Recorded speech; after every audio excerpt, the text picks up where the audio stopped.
예, 한판 브리핑 김수민 평론가 함께하겠습니다. 어서 오십시오. 네, 반갑습니다. 자, 송영길 전 대표가 오늘 오후 귀국했는데 3시 21분쯤 인천국제공항에 도착해서 취재진들과 대화를 나눴습니다. 그 장면 듣고 이어갑니다. 다시 한번 국민 여러분과 당원들 여러분께 송구스럽다고 말씀을 드리고, 저 송영길은 어떤 일이 당하더라도 절대 회피하지 않고 도망가지 않습니다. 그래서 제가 이 귀국한 이유도 마치 제가 뭘 도피해서 파리에 있는 것처럼 오해하시는 분들이 있어서, 꼭 저한테 그런 식으로 저를 오해하시는 분들이 있을까 봐 오늘 귀국하게 되었다는 말씀을 드리겠습니다. 네, 현장 소리였고요. 네, 송영길 전 대표는 국민과 당원들께 송구하다. 어떤 일을 당해도 회피하고 도망가지 않는다. 오해하는 분들이 있을까 봐 오늘 귀국했다. 검찰은 오늘이라도 소환해달라 등의 멘트를 했습니다. 예. 그리고 프랑스 파리 샤를드골 공항에서 출발할 때 보면 송 전 대표가 왼팔에 코트를 걸치고 빨간색 표지의 책 아메리칸 프로메테우스라는 책을 들고 있었는데, 예. 한동훈 법무부 장관이 지난 4월 7일 유럽 출장길 공항에서 코트를 걸고 빨간 표지의 책을 들고 있었던 것과 흡사해서 눈길을 모으기도 했습니다. 이재명 대표는 송 전 대표 기자회견에 대한 입장을 묻는 취재진 질문에 예. 답변을 하지 않다가 김연아 의원은 어떻게 돼가고 있어요? 라고 거꾸로 질문하기도 했습니다. 예. 빨간 책은 왜 들었을까요? 이 아메리칸 프로메테우스, 일단 책이 빨갛고 차림새나 그 한동훈 장관이랑? 손이라든지 이런 것들이 너무 비슷해서 혹시 패러디 아니냐 예. 이런 얘기는 나올 수밖에 없을 것 같고, 아메리칸 프로메테우스라는 책이 이제 그 맨하탄 프로젝트에 참여했었던 오크하이머라고 예. 하는 그 지식인이 예전에 소련의 스파이라는 혐의를 받고 있었습니다. 근데 예. 오랜 세월이 지나서 그 혐의가 벗겨졌는데 본인의 억울함을 호소하려고 하는 메시지가 아니냐, 뭐 이런 해석이 나오고 그 책 있습니다. 맞죠도. 자, 이런 가운데 돈봉투 의혹 핵심 피의자죠. 강래구 한국감사협회장에 대해서 이제 영장이 청구됐었는데 검찰의 영장이 기각됐어요. 재청구 준비하고 있는 거죠? 네, 그렇습니다. 서울중앙지법 윤재남 영장전담 부장판사는 압수수색 이후 피의자가 직접 증거인멸을 시도했다거나 다른 관련자들을 회유했다고 단정하기 어렵다면서 기각 사유를 밝혔습니다. 이에 서울중앙지검 반부패 수사 2부는 강 회장이 사업가 김모 씨와 증거인멸을 위해 말을 맞춘 정황이 구체적으로 포착됐다면서 납득할 수 없다는 반응을 보였는데요. 검찰은 보강 수사를 통해서 영장을 재청구할 방침입니다. 내일 사업가 김모 씨를 소환하고 송 전 대표의 당시 보좌관에게도 출석을 통보하면서 공여자 조사에 박차를 가하고 있는데요. 이 수사가 마무리가 되면 송 전 대표를 소환할 것으로 보입니다. 예. 또 민주당 윤관석, 이성만 의원을 포함한 피의자 9명에 대해서 출국 금지 조치를 취하기도 했습니다. 예, 일단 송영길 전 대표가 자진 탈당하고 조기 귀국을 한 상황입니다. 민주당은 일단 안도했다, 혹은 또 혼란이 계속되고 있다, 뭐 이런 진단이 나오고 있습니다. 이런 가운데 이번 주 금요일에 민주당 신임 원내대표 선거가 있습니다. 그래서 오늘 원내대표 후보 중 한 분인 홍익표 의원을 연결을 해서 말씀 듣겠습니다. 의원님 안녕하십니까? 네, 안녕하세요. 반갑습니다. 예, 자 일단 오늘 송영길 전 대표가 귀국을 했는데요. 이제 오늘 기자회견에서 이제 전혀 몰랐다, 민주당을 이제 탈당하겠다, 파리에서 이렇게 밝혔고, 오늘 또 인천국제공항 도착해서 했던 발언들 들으셨는데 어떻게 들으셨습니까? 그 파리에서 발언보다는 오늘 귀국하시면서 한 발언이 조금 더 나아간 발언은 아닌가 싶습니다. 예. 일단은 자신으로 인해서 발생한 일이고 그 책임 있게 자기가 해결하겠다. 그리고 국민들과 당원들께 그 송구하다, 이런 얘기를 했고요. 예. 그다음에 검찰 수사에 적극적으로 응하겠다고 하지 않았습니까? 예. 그런 내용에 있어서는 일단 당시 가장 핵심적인 인물이 송영길 전 대표라는 점에서 송 대표 본인이 이 사안에 대해서 책임 있게 행동하겠다는 이 입장을 분명히 밝힌 것으로 저는 보입니다. 예, 일단 당내에서는 또 현역 의원 169명에 대한 전수조사 얘기 나오고, 진실고백운동, 특별조사기구 설치 등 다양한 방안들이 나오고 있지 않습니까? 일단은 검찰 수사에만 맡기지 말고 일단 당도 움직여야 한다, 이런 목소리가 있습니다. 의원님 어떻게 판단하십니까? 일단은 조금은 그 상황을 좀 지켜보겠습니다. 예. 왜냐하면 최소한 송영길 전 대표와 관련돼서 어떠한 내용이 나오는지가 좀 확인된 이후에 예. 당은 필요한 조치를 확실하게 하겠습니다. 송영길 대표가 탈당했다고 해서 당이 면책됐다고 생각하지는 않습니다. 예. 또 그리고 꼬리 자르기다, 이런 비판을 받을 이유도 없다고 생각을 합니다. 저는 당연히 당이 모든 무한 책임을 지고 이 상황에 대해서는 당이 취할 수 있는 모든 조치를 가능성을 열어놓고 할 생각입니다. 원내대표가 되셔도 어떠한 모든 조치를 열고 하겠다 이런 입장이신 거죠? 그렇습니다. 예. 근데 이제 육성이 공개된 녹취록인 윤관석 의원, 또 이성만 의원은 이제 공개되지 않았습니까? 그래서 이 당이 이 두 분의 경우는 조속히 정리해야 된다. 일각에서는 또 탈당 요구도 해야 된다. 이런 목소리가 나오거든요. 그러니까 좀 절차를 밟겠다는 얘기입니다. 예. 모든 가능성을 열어놓고 있다는 말씀을 제가 분명히 드렸고요. 예. 일단은 송영길 대표에 대한 그 사실관계 확인이 먼저 이루어져야 되지 않겠냐는 거죠. 순서상으로요. 예. 그러니까 지금 현재로 보면은 그 송영길 대표가 있고 그 다음에 그 녹취록에 그 육성이 공개된 그 두 분의 의원님이 계시고 또 뭐 현재 그 정확성은 확인할 수 없지만 일부 명단이 그 돈봉투 수수와 관련된 명단이 그 지금 돌고 있지 않습니까? 그렇죠. 그렇다면 단계적으로 그 사실관계를 확인하고 그에 합당한 조치를 취해야 된다는 겁니다. 예. 자, 관련해서 장윤미 변호사, 또 김종혁 전 비대 함께 네. 질문하실까요? 장 변호사부터. 일단 의원님 장윤미 변호사입니다. 네, 안녕하세요. 네, 안녕하세요. 총선이 1년도 남지 않은 상황에서 민주당으로선 돈봉투 의혹이라는 악재가 터진 걸로 볼 수가 있을 텐데요. 지금 연루된 뭐 현역 의원이다라고 해서 뭐 익명으로 거론은 되고 있지만 상당히 구체화되고 있는 과정으로 보입니다. 그렇다면 향후 공천과 관련해서 이 돈봉투 의혹에 관련된 뭐 현역 의원들을 어떻게 하겠다는 내부 기준 같은 거, 기준이 아직 마련돼 있지 않다면 의원님의 최소한 생각은 어떻게 정리가 돼 계신지를 좀 여쭙고 싶습니다. 저는 이 문제는 그 국민들의 눈높이에 맞춰서 확실하게 조치를 해야 된다고 생각을 하고 있습니다. 예. 다만 아직 사실관계가 확인이 안 돼 있는 상황이기 때문에 이후에 사실관계 확인이 조금 되면 특정되는 경우 그에 따른 당내 기준과 원칙을 만들 거고요. 당내 기준과 원칙은 절대로 뭐 제19 감싸기라든지 대충 넘어가는 방식에 대해서는 안 된다. 이렇게 저는 이번 기회에 우리 당의 혁신은 물론이고 대한민국 정치를 바꿀 수 있는 새로운 기회로 삼는 것이 맞다 이렇게 보고 있습니다. 예. 의원님 저는 김종혁입니다. 네, 안녕하세요. 네, 안녕하세요. 어쨌든 이 돈봉투 파장으로 인해서 이게 정치권 전체에 엄청난 파문을 불러일으키고 있는데 이 사건이 이제 마무리될 때쯤에 민주당은 어떤 개혁 조치를 취할 것인지 이런 것들이 궁금하기도 해요. 지금 말씀하신 대로 전화위복의 계기를 삼아서 한국 정치 전체를 좀 바꿔보자 이런 말씀도 하시는데 제가 구체적으로까지는 지금 현 단계에서 말씀드리지 않겠지만 보통 예. 이런 경우 세 가지 차원이 같이 이루어져야 됩니다. 첫째는 당연히 그 사실관계 확인에 따라서 제도 개선이 필요하겠고요. 이런 일이 재발하지 않도록. 예. 그리고 두 번째는 제도를 떠나서 이러한 것들이 허용되거나 또는 이루어지고 있는 그 관행과 문화 태도를 바꿔야 되는 거고요. 예. 그리고 두 번째는 이에 따른 그 관련된 또는 책임져야 될 사람에 대한 인적 쇄신 이 세 가지가 함께 이루어져야만 저는 뭔가 혁신됐고 국민에게 신뢰를 받을 수 있다고 생각을 합니다. 국민의 눈높이에서 사실관계가 확인된 현역 의원들이 만약에 발견이 되면 그분들은 내년 총선에서 공천 받을 수 없다. 이것은 국민들에게도 약속할 수 있다. 이러한 혁신안도 있으신 거군요. 그거는 제가 지금 이 자리에서 딱 단정적으로 말씀드리지 않겠습니다만 예.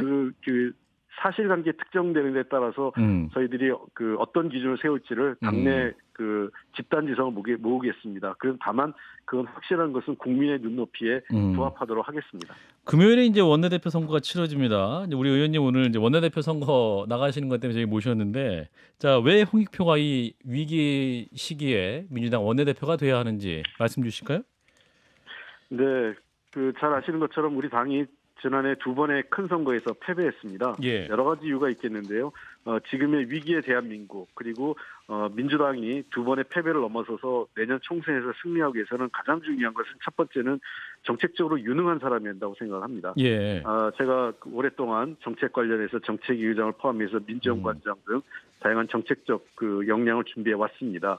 그 두 번째 중요한 것은 선거를 앞둔 시점이기 때문에 중요한 결정을 책임 있게 결정하고 이끌어갈 수 있는 이 책임지는 리더십이 필요한데요.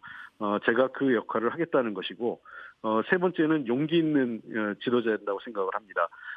윤석열 정부의 독선과 독주를 막아야 되는 면도 있고 두 번째는 당내 안팎에도 이런 그 최근에 여러 가지 문제를 비롯해서 이 민주당 내부에 또는 안팎의 도전이 있습니다. 이런 것을 아닌 것은 아니고 또 수용할 것은 과감하게 수용할 수 있는 용기 있는 리더십이 필요합니다.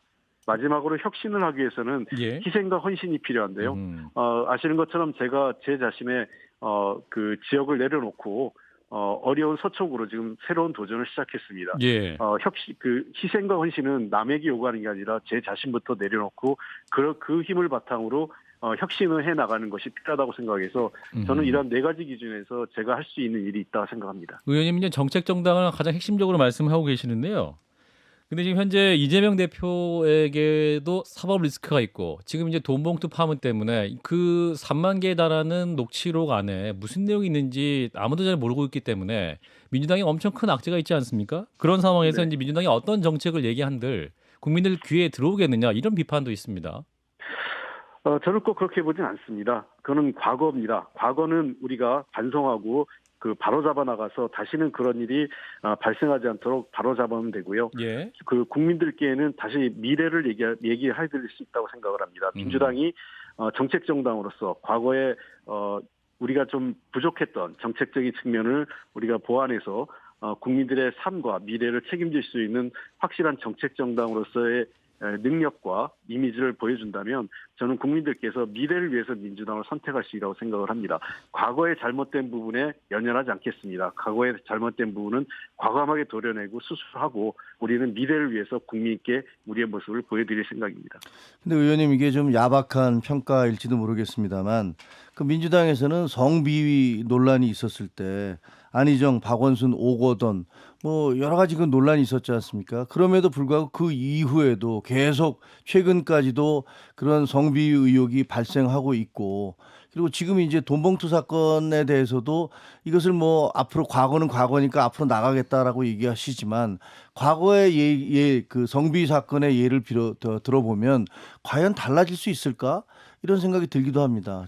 제가 궁금한 것은 민주당은 그 정의를 앞세우고 그다음에 사회적 약자, 평등, 윤리의식 이런 것들을 인권 이런 것들을 외치고 있지만 실질적으로 수많은 논란들이 그 민주당 내에서 이번에 돈봉투 파동이라든가 아니면 성비 의혹이라든가 이런 것들이 끊임없이 발생하고 있습니다. 이 이유가 뭡니까? 그래서 아까 제가 말씀드렸던 세 가지 기준에서의 혁신이 제대로 이루어지지 않았기 때문이 아닐까 생각을 합니다. 예. 제도 개선, 그러니까 사건이 생겼을 때 그런 사건을 재발하지 않도록 제도를 개선하는 문제 하나하고 또 하나 중요한 것은 인식과 태도가 바뀌어야 되는 게 있거든요. 예. 그러한 부분에서 여전히 우리가 좀 부족한 면이 있었다 사실입니다. 그리고 관련된 사람들에 대해서 확실한 인적인 변화, 쇄신 그런 것들이 순간된다면 저는 혁신이라는 것은 쉬우면 누가 못하겠습니까? 혁신이 어렵기 때문에 누군가는 책임지고 해야 되고요. 제가 누구보다 먼저 저 자신부터 내려놓은 사람이라는 측면에서 혁신과 희생을 위해서 남에게 강요하는 게 아니라 저부터 앞장서겠다는 것입니다. 예. 그래서 이제 이재명 대표의 경우에 또 한 번 체포동의안이 국회로 올 것이다라는 전망은 거의 확실한 상황이고 그래서 이재명 대표 체제로 총선을 치르는 것에 대해서 우려하시는 분이 굉장히 많지 않습니까? 원내대표 되시면 이 부분에 대한 보관은 어떻게 갖고 계십니까? 그거는 좀 아직 오지 않은 상황을 예단하는 건데요. 예. 이재명 대표와 관련된 부분은 사실은 검찰이 그동안 이재명 대표에서 핵심적인 사안에 대한 수사를 했지만 예. 공소장에도 담지 못한 내용이 많이 있습니다. 망신주기의 대표였던 천화동인 1호의 주인은 이재명이다. 그다음에 변호사비를 대납했다. 그다음에 쌍방울 관련돼서 북한에게 돈을 보냈다. 이런 내용들은 공소장에 담지도 못했지 않습니까? 예.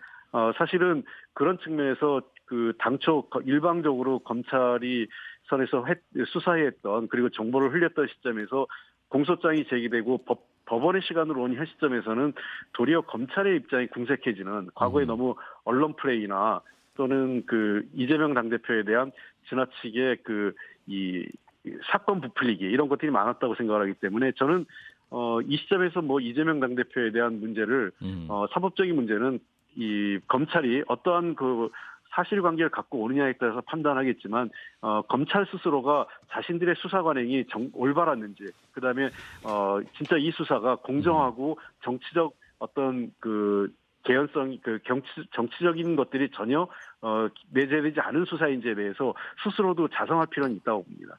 예, 이제 금요일에 과반 투표가 나오지 않으면 1, 2위가 결선 투표하게 되는데 지금 친명 김두관, 홍익표, 박범계, 비명 박광온 이렇게 언론이 나누고 있거든요. 의원님은 혹시 단일화 가능성 혹은 전망 어떻게 하시는지 물론 의원님 되신다 저보고- 생각하고 계시겠죠. 예, 저보고 친명이라고 얘기하는 것도 좀 그렇습니다. 아, 그런가요? 제 스스로 친명이라고 얘기해 본 적도 없고요. 잘 아시는 것처럼 저는 지난번 당내 경선 때 대통령 후보 경선 때 이낙연 대표의 정책본부장을 했었기 때문에 예, 그리고 제가 어떤 지금까지 중요한 역할 당직이나 이런 걸 맡으면서 책임과 역할을 해올 때 사사롭게 제 개인적 이해관계나 특정 그룹의 이해를 대변해서 사적인 판단, 사사롭게 판단해 오지 않았다는 게 저는 당내 저에 대한 지지의 핵심적인 이유라고 생각을 합니다. 그런 아. 측면에서 저에게는 친명, 비명 이런 구도보다는 공명과 정명으로만 하겠고요. 예. 이번 선거에서 공명 정명. 글쎄요. 예. 이번 선거에서 어떤 결과가 나오는지 그거는 우리 의원님들의 현명한 결정이기 때문에 그 결정을 존중하고 어떠한 형태든 우리 당이 함께 결과에 승복하고 그 결과를 안고 우리 당이 함께 나가야 된다는 생각이 변함이 없습니다. 알겠습니다. 의원님 말씀 여기까지 듣겠습니다. 고맙습니다. 네, 고맙습니다. 네, 더불어민주당 원내대표 후보로 출마한 홍익표 의원이었습니다. 자, 송영길 전 대표가 오늘 오후 3시 21분에 인천에 도착해서 또 장면도 함께 보시고 또 홍익표 의원 입장 들으셨는데요. 한 말씀씩 들을까요? 먼저 김정혁 비대위원부터. 송영길 대표의 귀국에 대해서. 예, 사건 흐름을 좀 어렵게 민주당에서 안심할 수 있는 좀 상황이 됐을지. 아, 어떻게 안심을 하겠어요. 예. 네, 아마 검찰에서 송영길 대표를 바로 부르지는 않을 겁니다. 왜냐하면 이제 그 녹취록에 나온 그 당사자들에 대한 조사가 다 끝나야 될 거예요. 하나씩 부르지 않을까 싶습니다. 근데 그 사람들을 부를 때마다 이제 송영길 대표에 대한 언급이 계속 나올 것이고 논란이 될 것이기 때문에 예. 뭐 아침에 어떤 방송에 나갔더니 그 제 상대 패널은 이제 무간지옥이 시작됐다 뭐 이런 표현까지 심하게 하던데 예. 이 기간이 얼마나 될지는 모르지만 아무튼 이제 지금부터 그 민주당은 굉장히 시련의 나날들에 봉착하게 될 것이다 이런 생각이 듭니다. 장 변호사님. 사건의 분기점을 마련한 측면이 있죠. 정확히 일주일 전에 바로 이 자리에서 저희가 프랑스에서 기자회견을 하겠다라고 하는 건 귀국하지 않겠구나. 정치적 책임을 좀 도외시한다라고 비판 목소리를 높였던 바가 있습니다. 선택은 달랐습니다. 어쨌든 본인이 최소한의 이 상황에 대해서 타개해야 되는 책임의 주체라는 걸 인식하고 들어온 겁니다. 뭐 정계 은퇴를 왜 하지 않니 이런 부분은 사실 지금 송영길 대표에게 따져 물을 것은 아니라는 생각이 들고요. 예. 지금 본인이 검찰에 당당하게 소환에 임하겠다라고 이야기하지 않았습니까? 지금 예. 피의자로 입건되지도 않은 상황입니다. 그렇다면 이 부분에 대해서 정치적으로 평가할 부분은 평가해야 되고 민주당으로선 이걸 누구도 해결해주지 못합니다. 송영길 대표가 왔기 때문에 한숨 돌린 거는 또 사실인 것 같습니다. 근데 제가 보기에는 지난주에도 저는 그런 얘기 예. 했었는데요. 아니 송영길 같은 당대표께서 무슨 도망자도 아닌데 이 사건이 이렇게 터졌는데 어떻게 프랑스에 계속 계시겠어요. 7월까지 계신다는 건 말도 안 되는 얘기고 결국은 조기 귀국할 수밖에 없는 그런 상황입니다. 예. 그래야지 마땅한 거고요. 그냥 정해진 수순대로 가고 있다고 생각합니다. 네, 김수민 평론가께서 어떻게 보세요? 지금의 흐름. 민주당이 네. 불리한 사람이 또 한숨 돌렸다는 얘기도 있습니다만, 근데 네. 지금 뭐 녹취록이 3만 개니까 거기에 무슨 내용인지도 모르고 있기 때문에. 네, 일단 뭐 속내는 알 수 없지만 표면적으로 송 전 대표가 사건 자체에 대해서는 별로 얘기를 하고 있지 않거든요. 예. 그렇다면은 어쨌든 사건에 대해서 잘 모른다는 입장인 것인데, 그럼 송 전 대표의 귀국 자체로 어떤 뭐 수사가 더 진행이 된다든지 아니면 안 된다든지 이렇게 결정이 날 부분은 별로 없을 것이다 이렇게 보여지고요. 그리고 송 전 대표 메시지를 오늘 좀 살펴보면 주로 이제 사건 내용에 대해서는 할 말이 많지 않기 때문에 그러니까 본인이 결백하다 쪽에 맞춰져 있는데, 근데 한 가지 부분이 좀 주목하신 이것은 부분이. 예를 들면 이제 검찰이 당장이라도 나를 소환해 달라. 근데 지금 수사 흐름상 송 전 대표는 직접적으로 돈 봉투를 걷거나 살포한 장본인으로 전혀 꼽히고 있지 않아서 예. 이 사람들부터 먼저 수사를 해야 이제 본인이 소환이 되는 그런 수순에 있는 거거든요. 근데 이것이 이제 자칫 잘못하면 어차피 검찰이 소환을 못할 것이라고 는 것을 알면서 알고서도? 일부러 저렇게 얘기한 거 아니냐 이런 지적을 받을 수는 있겠다 그런 생각이 들었습니다. 예, 일단은 귀국한 송영길 전 대표, 또 향후 파장, 또 잠시 후에 한판 직감에서 더 얘기를 해보고요.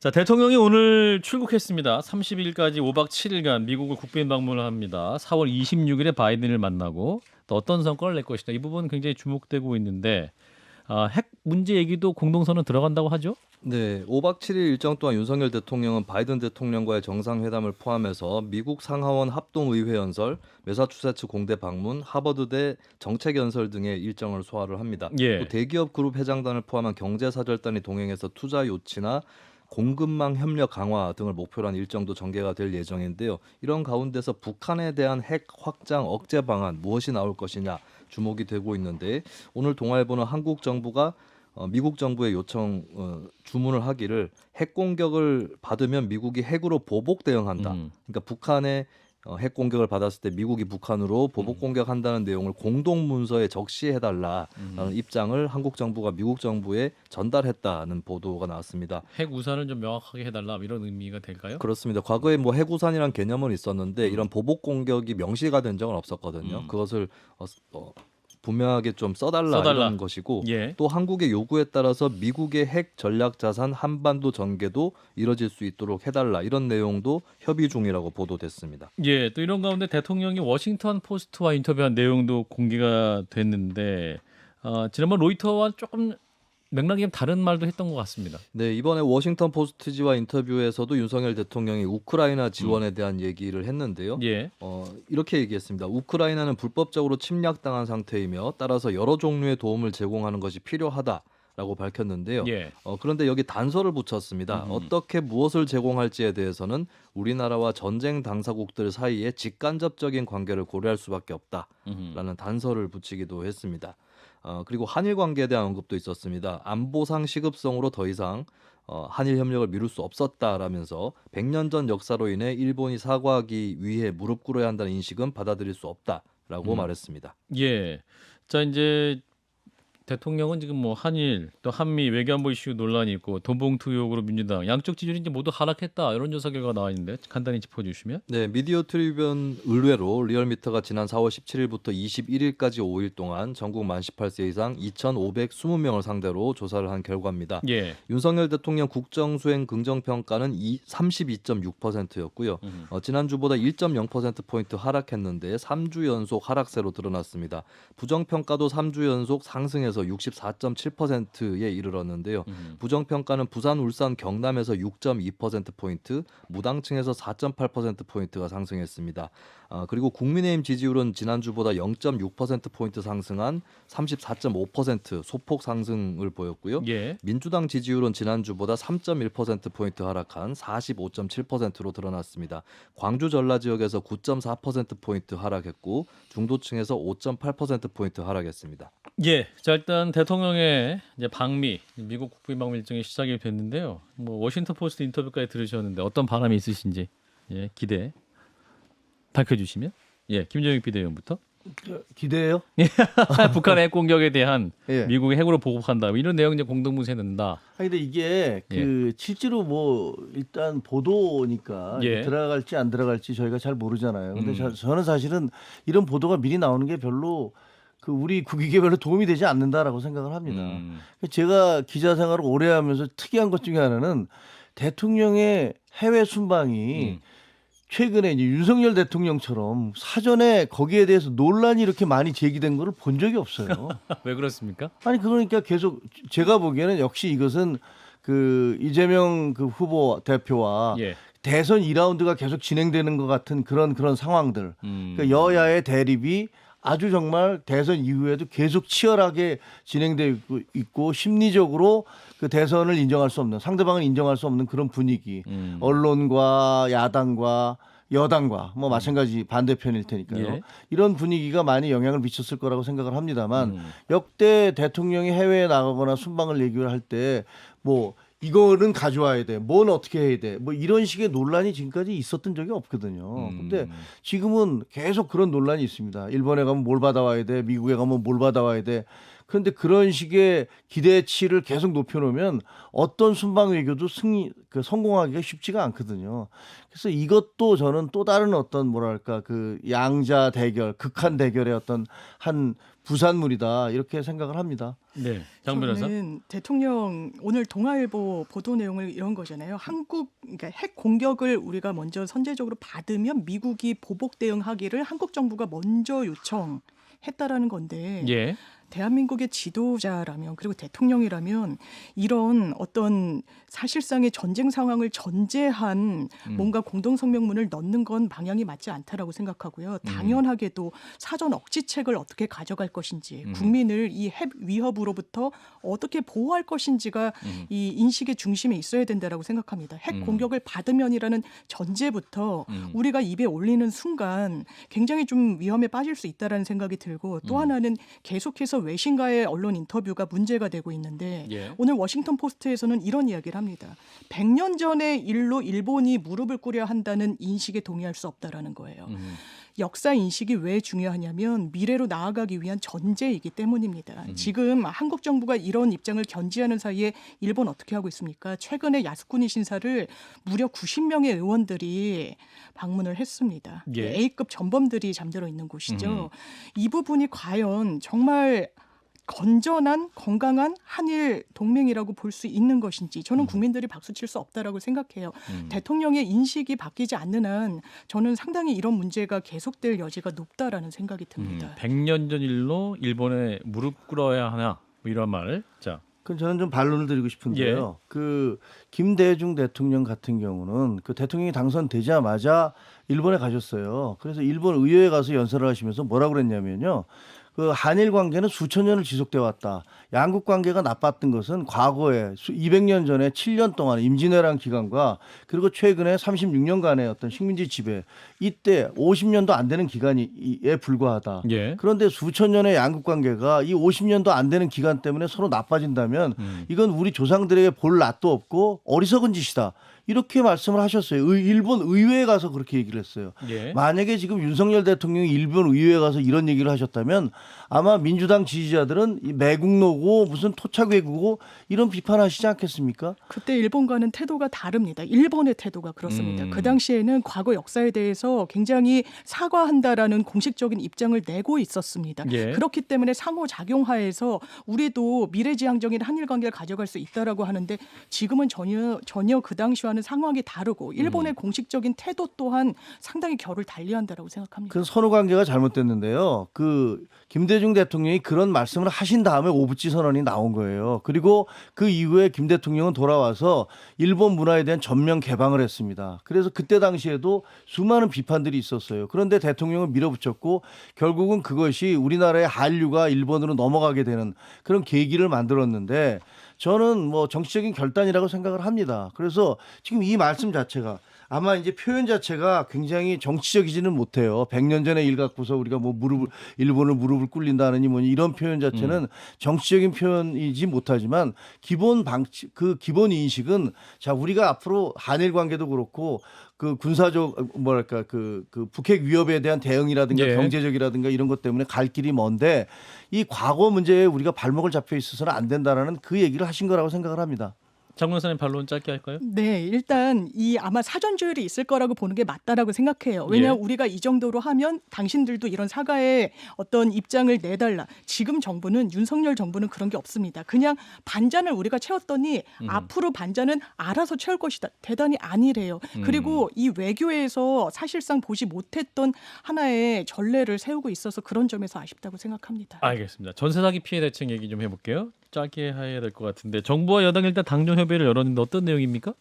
네, 어제 국민의힘과 국토교통부는 당정 협의회를 연 뒤에 대책을 발표했습니다. 전세 사기 피해자 지원을 위해서 특별법을 제정하기로 결정했고요. 예. 전세 사기를 가중 처벌할 수 있도록 특정경제범죄 가중처벌법 개정도 추진하기로 했습니다. 내용을 보면 주거권 보장을 위해서 피해자에게 우선 매수권을 부여하는 방안이 포함되어 있고요. 낙찰이 되면 세금 감면과 장기 처리 융자를 지원을 하는 그런 예. 방안이 포함이 되어 있습니다. 그리고 구매를 원치 않는 피해자의 주택에 대해선 LH 등 공공에서 우선 매수권을 양도받아서 주택을 낙찰받은 다음에 전세 사기 피해자에게 장기간 공동임대주택을 제공하는 방안이 추진된다고 합니다. 당정은 공공기관이 보증금 반환 채권을 매입하자는 제안은 거부했습니다. 막대한 재원 투입이 불가피하기 때문이 그 이유로 꼽히는데요. 여기에 대해서 반론도 있습니다. 전세 사기 깡통 전세 피해자 전국 대책위는 비판하는 입장을 내놨습니다. 예. 전세 사기 피해 유형이 다양하기 때문에 피해 주택 매입, 우선 매수권 부여뿐만 아니라 보증금 채권 매입까지 대책에 포함시켜서 피해자가 선택할 수 있도록 해야 한다라고 촉구했습니다. 예, 일단 원희룡 장관도 오늘은 인천 전세 사기 피해 지원 센터를 받아서 가서 현장 점검을 했는데 여기서도 이제 국가가 먼저 보상하고 구상권 청구하는 방안 선을 긋고 있는 거죠. 네, 원희룡 장관은 전반적인 사기 범죄에 대해 앞으로는 국가가 떠안을 것이다라는 선례를 대한민국에 남길 수는 없지 않느냐 하면서 안타깝고 도와주고 싶어도 안 되는 것은 선을 넘으면 안 된다면서 국민적 동의가 필요한 부분이라고 말했습니다. 예. 그러면서 가능한 범위 내에서 최대한 지원을 넓힐 수 있도록 최선을 다하겠다며 피해자가 이사를 가고자 하는 경우 저리대출을 지원하고 지자체별로 이사비 지원과 월세 부담을 못하는 분들에 대한 1년 정도의 월세 지원, 소상공인 지원, 취업 알선, 긴급복지 지원을 종합적으로 제시하려 한다라고 밝혔습니다. 예. 그런데 인천시는 좀 다른 입장을 내비치고 있습니다. 전세 저리대출이나 무이자 지원을 해도 결국 채무가 늘어나기 때문에 미봉책이라면서 피해자들은 개인회생 등을 통한 채무 탕감을 원하고 있다라고 밝혔습니다. 예. 전세 사기 문제 굉장히 좀 큰 이슈이긴 한데요. 자, 정부의 대책, 정부 여당의 대책에 대해서 의견 많이 엇갈립니다. 어떻게 하면 좋을지 간단하게 의견 주시면. 아니 뭐 정부의 대책에 대해서는 제가 전문가가 아니기 때문에 비전문가들이 여기에 대해서 자꾸 왈가왈부하는 것 자체가 예. 별로 해결책에 도움이 된다고 생각하지 않습니다. 근데 저는 그냥 이 사태를 보면서는 정부의 잘못된 정책, 그러니까 정책의 실패가 얼마나 많은 사람들에게 피해를 입히는가 이런 것들이 단적으로 드러났다고 생각을 합니다. 이렇게 집값이 그러니까 전세가 가격이 매매가를 올라갈 정도로 이런 사태가 벌어진 게 예. 임대차 3법을 그 무리하게 도입을 한 이후에 그 부동산 광풍이 불고 그로 인한 후폭풍 아니겠습니까? 그러니까 이런 부분들에 대해서 지난번에 이제 최저임금제에 대한 급격한 인상도 그렇고 어떤 정책을 실시할 때는 이거는 민주당 정부에 대해서뿐만이 아니고 사실 윤석열 정부에 대해서도 마찬가지입니다. 어떤 예. 정책을 도입을 할 때는 정말 여러 가지 부분들에 대한 고려와 고민을 해본 다음에 도입을 해야 된다 이렇게 생각을 하게 됐습니다. 임대차 3법은 일단 임차인을 보호하기 위한 전 정부의 정책이었기 때문에 이 부분이 이런 사태를 초래했다라고 보기는 어렵고요. 지금 윤석열 정부의 어떤 대안이 아쉬운 게 이 문제가 하루 이틀 된 게 아닙니다. 1년이 넘었어요. 예. 근데 극단적인 선택을 하는 사람들이 늘어나니까 원래는 저리로 대출을 뭐 바꿔주겠다, 갈아타도록 해주겠다, 상환을 유예해주겠다. 임차인들이 반발했습니다. 피해자들이 보증금을 찾고 싶다고 하는데 대출을 추가로 받는다는 건 대안이 될 수 없다라는 거예요. 그리고 원희룡 국토부 장관 불과 며칠 전까지만 해도 심상정 정의당 의원과 어떤 설전 벌였습니까? 보증금을 국가가 매입해 주든지 아니면 이 주택 자체를 매입해 달라고 했습니다. 세금 어디서 나서 하냐고 큰 소리로 쳤어요. 그중에 주택을 매입하는 것은 이번 대책에 들어갔습니다. 그렇다면 이렇게 이게 안일한 대응을 하는 것이 맞는 것이냐라는 생각이 듭니다. 너무 뒷북인데다가 지체됐다. 지금이라도 빨리 효과적인 대책을 마련해야 될 겁니다. 네, 요 얘기는 여기까지 하고요. 잠시 후에 한판 집값에서 이어가도록 하겠습니다. 네, 김수민 평론가였습니다. 고맙습니다. 네, 감사합니다. 좋아요, 구독. 알림 설정.